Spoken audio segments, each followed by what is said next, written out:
agreed to a 2-year, $20 million deal to stay with the Sixers. Zach, do you like this move? Yeah, winning follows Danny Green around. He's a prototypical 3-and-D player. He still hits threes. He still plays good defense. And that contract, probably not coincidentally, is a handy kind of size to have for trades. But Danny Green's a winning basketball player. Still, have him on your team. It's a good thing.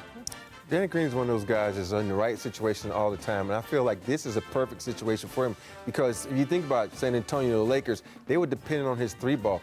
You don't have to do that now. You don't have the pressure because Curry is the three-point shooter. You can just sit in the corner a la Robert Horry style and just shoot the three and win the glory.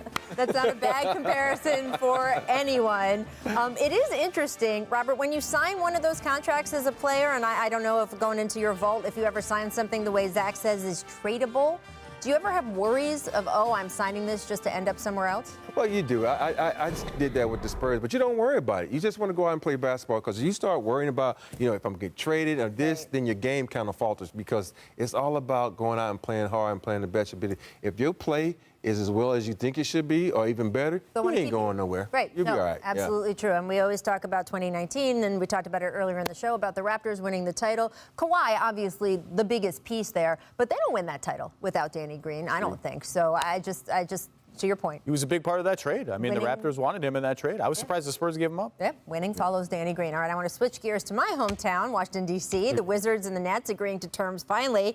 After a few days of haggling back and forth, that sign and trade deal that will send Spencer Dinwiddie to Washington. He will receive a 3-year contract worth close to $60 million.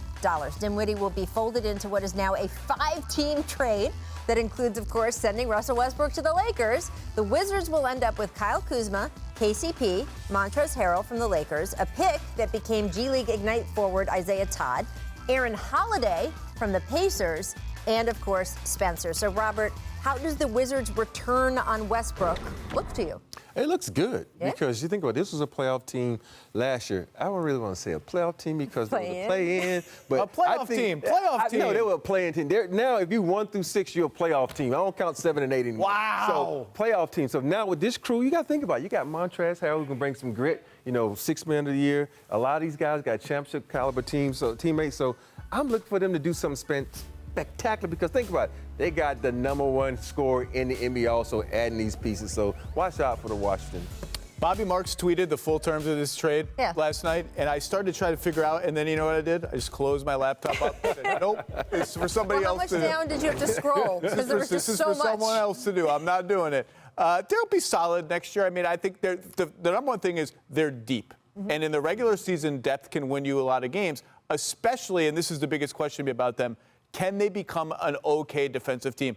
Bradley Beal ran out of metaphors last year to describe how bad their defense was. Couldn't guard a parked car. They couldn't guard a grandma. There were others like that. So if you can play average defense, play hard, and be deep, you're going to win a lot of games in the regular season, a decent amount. The East is getting stronger and stronger. I don't know where the ceiling on this team is. I don't think it's particularly high, but they've done a really nice job transition from John Wall plus a pick for Russ. Russ gets you a pick back, and all these players, that's a good bit of business for Tommy Shepard. Well, look, we were talking about the Bulls yesterday. If you can get to the second round of the playoffs, that's a good thing for some of these franchises. That would be a good thing for Washington if you think this is a team Heck yes. with that kind of thing. Not going to happen. That would be a great thing. I'm just saying, when you talk about the depth in the East, you're not talking about, oh, God, they've got to get past the Brooklyn Nets to get to the Eastern, whatever. Maybe they will with the bracket, but the idea being, we're not talking about, is this enough to put them in the elite?